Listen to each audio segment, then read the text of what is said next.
சரவண ஜோதியே நமோ நம. வாழ்க வையகம், வாழ்க வளமுடன். அனைத்து தமிழ் நெஞ்சங்களுக்கும் கனிவான வணக்கங்கள். 2025ஆம் ஆண்டு மார்ச் மாதம் நடைபெறவுள்ள சனி பெயர்ச்சியால் எந்தெந்த ராசிக்காரர்களுக்கு ஏழரை சனி, அஷ்டம சனி, கண்டக சனி, அர்த்தாஷ்டம சனி நடைபெறப் போகிறது. இதனால் மேசம் முதல் மீனம் வரை 12 ராசிகளுக்கு 2025இல் எப்படி இருக்கும் என்பதனை பற்றி விரிவாக காண்போம். நீண்ட நாட்களாக தனது கும்பராசியில் அமர்ந்திருந்த சனி பகவான் தற்போது கும்பராசியில் இருந்து வெளியேறி குரு பகவானின் ஆதிக்கத்தில் உள்ள மீனராசியில் பிரவேசிக்க உள்ளார். திருக்கணித பஞ்சாங்கத்தின்படி 2025ஆம் ஆண்டு மார்ச் மாதம் 29ஆம் தேதி இரவு 9:44 கும்பராசியில் உள்ள புரட்டாதி நட்சத்திரம் 3ஆம் பாதத்தில் இருந்து மீனராசியில் உள்ள புரட்டாதி நட்சத்திரம் 4ஆம் பாதத்திற்கு பெயர்ச்சியாக உள்ளார். முதலில் நாம் காண இருப்பது ஏழரை சனி. ஏழரை சனியை 2.5 ஆண்டு காலமாக பிரித்து சொல்லலாம். முதல் 2.5 வருடத்தை விரயசனி என்றும், அடுத்து வரக்கூடிய 2.5 வருடத்தை ஜென்மசனி என்றும், இறுதியாக வரக்கூடிய 2.5 வருடத்தை பாதச்சனி என்றும் அழைக்கின்றோம். கடந்த ஆண்டு 2023இல் இருந்து மகர ராசிக்கு பாதசனியும், கும்பராசிக்கு ஜென்மசனியும், மீனராசிக்கு விரயசனியும் நடைபெற்று வருகிறது. இனி வரக்கூடிய சனி பெயர்ச்சியால் மேச ராசிக்காரர்களுக்கு ஏழரை சனி ஆரம்பித்து அடுத்த 2.5 வருடம் விரயசனி நடைபெற உள்ளது. மீன ராசிக்கு விரயசனி முடிந்து ஜென்மசனியும், கும்பராசிக்கு ஜென்மசனி முடிந்து பாதசனியும் நடைபெற உள்ளது. மகர ராசிக்காரர்கள் ஏழரை சனியில் இருந்து முழுமையாக விடுதலை அடைய உள்ளீர்கள். ராசிக்கு 4ஆம் இடத்திற்கு சனி பகவான் வரும் பொழுது நடைபெறுவது அர்த்தாஷ்டம சனியாகும். ராசிக்கு 7இல் சனி பகவான் வரும்போது நடைபெறுவது கண்டக சனியாகும். ராசிக்கு 8இல் சனி பகவான் வரும்போது அஷ்டம சனி நடைபெறும். வரும் சனி பெயர்ச்சியின் போது மகரம், கடகம், விருச்சிக ராசிக்காரர்கள் சனியின் பாதிப்பில் இருந்து விடுபட உள்ளீர்கள். மேச ராசிக்கு விரயச்சனியும், ரிஷப ராசிக்கு லாபச்சனியும், மிதுன ராசிக்கு கர்மச்சனியும், கடக ராசிக்கு பாக்கியச்சனியும் நடைபெறப் போகிறது. சிம்ம ராசிக்கு அஷ்டமச்சனி, கன்னி ராசிக்கு கண்டகச்சனி, துலாம் ராசிக்கு ரோகச்சனி, விருச்சிக ராசிக்கு பஞ்சம சனி, தனுசு ராசிக்கு அர்த்தாஷ்டம சனி, மகர ராசிக்கு சகாய சனி, கும்பராசிக்கு பாதசனி, மீன ராசிக்கு ஜென்மசனி நடைபெற உள்ளது. இனி இந்த பெயர்ச்சியால் உங்கள் ராசிக்கு உண்டாகும் சுபபலன் என்ன என்பதனையும், அசுப பலன் ஏற்படுமாயின் ராசிக்காரர்கள் செய்ய வேண்டிய பரிகாரம் என்ன, வழிபட வேண்டிய தெய்வம் யார் என்பதனை பற்றியும் விரிவாக காண்போம். நடைபெற போகும் இந்த சனி பெயர்ச்சியால் உங்கள் வாழ்வில் வளமும் நலமும் செல்வ செழிப்பும் பெற்று வாழ்வில் உயரிய நிலையை அடைய எல்லாம் வல்ல எம்பெருமானை வேண்டி விரும்பி கேட்டுக்கொள்கிறேன். கன்னிராசி அன்பர்களே, 2025ஆம் ஆண்டு கன்னி ராசிக்காரர்களுக்கு கண்டச்சனி தொடங்குகிறது. இந்த சனி பெயர்ச்சி கன்னிராசிக்கு எவ்வாறு உள்ளது, என்னென்ன நற்பலன்கள் கிடைக்கப் போகிறது என தெரிந்து கொள்வோம். கன்னி ராசியை பொறுத்தவரை 5ஆம் வீட்டுக்கும் 6ஆம் வீட்டுக்கும் சனி பகவான் அதிபதியாகிறார். ராசிக்கு 7ஆம் இடத்தில் சனி வந்து அமரும் போது இதனை கண்டச்சனி என்றுதான் ஜோதிட ரீதியாக கூறப்படும். கன்னி ராசிக்காரர்களுக்கு ராசி அதிபதியாக புதன் இருப்பதால் நீங்கள் பொதுவாக மிகவும் சுறுசுறுப்பாக இருப்பீர்கள். நூதனமான விஷயங்களை நன்றாக யோசிப்பீர்கள். மின்னல் வேகத்தில் செயல்படுபவர்களாக இருப்பீர்கள். உங்களுக்கு மற்றவர்களை பார்த்தால் கொஞ்சம் சோம்பேறித்தனமாக இருப்பது போல தோன்றும். இனிமேல் நீங்களே கொஞ்சம் மெதுவாக செயல்படக்கூடிய காலகட்டமாக உள்ளது. சனி பகவான் குருவின் நட்சத்திரத்தில் சஞ்சாரம் செய்யும் போது வீடு வாகன விஷயங்களில் சிறு சிறு பிரச்சனைகள் ஏற்படும். எதனால் பிரச்சனை என்பது தெரியாமல் நேரம் பொருளை சுற்றி சுற்றி செலவு செய்வீர்கள். வயதை அனுசரித்து தாய்க்கு உடல்நிலை பிரச்சனை, உத்தியோகத்தில் பணியிட மாற்றம் போன்றவை ஏற்படும்.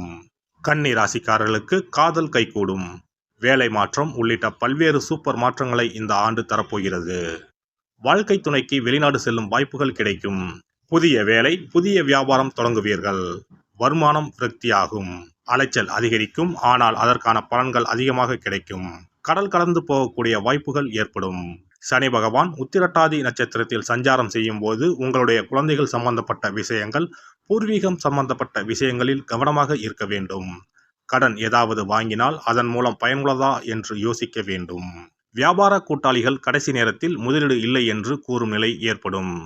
வேலையில் எதிர்பாராத இடையூறுகள் ஏற்படும். சனி பகவான் புதனின் நட்சத்திரத்தில் சஞ்சாரம் செய்வதால் நீங்கள் முயற்சிகளில் முடங்கிவிடாமல் பார்த்து கொள்ள வேண்டும். ராசிக்கு அதிபதியாக உள்ள புதனே 10ஆம் வீட்டுக்கும் அதிபதியாக வருவதால் தொழில், ஜீவனம், வெளிநாட்டு தொடர்பு முயற்சிகளில் பத்திரமாக உங்களை பார்த்து கொள்வதன் மூலம் 7ஆம் வீட்டு சனியின் தீய பலன்களை கலந்துவிடலாம். 7ஆம் வீட்டில் இருக்கக்கூடிய சனி பகவான் 3ஆம் பார்வையாக 9ஆம் இடத்தை பார்ப்பதால் தந்தை உடல்நிலை, உத்தியோகத்தில் கவனம் செலுத்த வேண்டும். புதிதாக இடம் வாங்குவது, வெளிநாட்டு பயணங்கள், முதலீடு, கடன் வாங்குவது போன்றவற்றில் கவனம் செலுத்துவது நல்லது. இவற்றை தவிர்ப்பது நல்லது. ஆனால் தவிர்ப்பது மிகவும் கடினமாக இருக்கும். தேவையான விஷயங்களை மட்டும் எடுத்துக்கொள்ள வேண்டும். வயது வித்தியாசத்தில் திருமணங்கள் நடைபெறும். மாணவர்களை பொறுத்தவரை ஸ்லோவாக இருப்பதை தவிர்க்க வேண்டும். வேகமாகவும் விவேகமாகவும் இயங்க வேண்டும். நாளை பார்த்து கொள்ளலாம் என்று ஒத்திவைக்க கூடாது. பெண்களை பொறுத்தவரை திருமண விஷயங்களில் இல்லாததை இருப்பது போல காண்பீர்கள். பலன்களை டபுள் செக் செய்து கொள்வது நல்லது. சிறப்பு பரிகாரம்.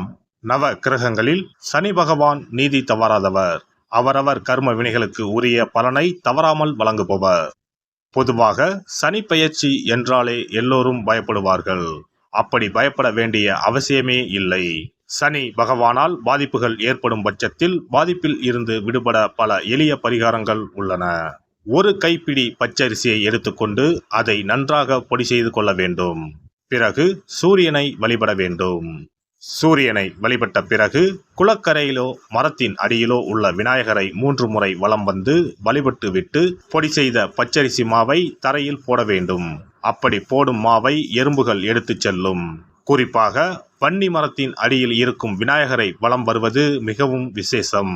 இந்த பரிகாரத்தை எப்போதுமே தொடர்ந்து செய்வது மிகவும் நல்லது.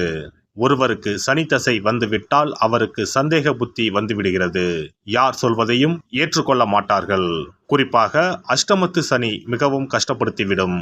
7.5 சனியின் பாதிப்பை விடவும் அஷ்டமத்து சனி மிக அதிக பாதிப்பை ஏற்படுத்தும்.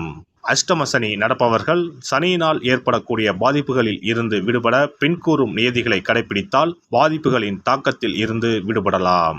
சனி தசை நடக்கும்போது எந்த செயல் செய்தாலும் தாமதமாகும். அதற்காக கோபப்படக்கூடாது. பொறுமையாக இருக்க பழகிக்கொள்ள வேண்டும். தினமும் காகத்துக்கு எள் கலந்த சாதம் வைக்கவும். பிரதோஷ பூஜைகளில் பங்கேற்பது நல்லது.